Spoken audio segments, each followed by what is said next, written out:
My video received over 100 million views, and it created instant change within our government.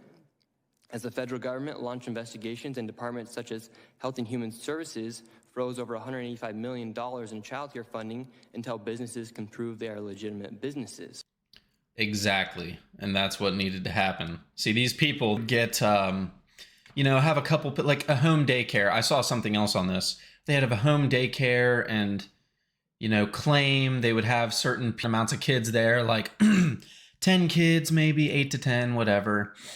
And then the government subsidizes them, gives them money to cover the costs of all this stuff, and then they can write it off on their taxes and whatnot. And it comes out to be crazy amounts of money.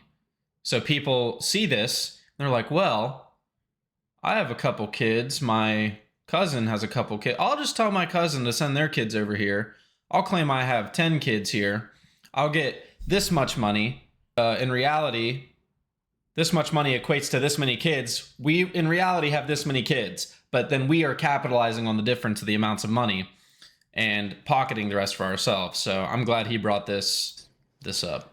I actually became aware of the fraud that was happening in Minnesota in June of 2025, as I was there for a separate video, and Minnesotans started reaching out to me, asking me if I was making a video on the fraud.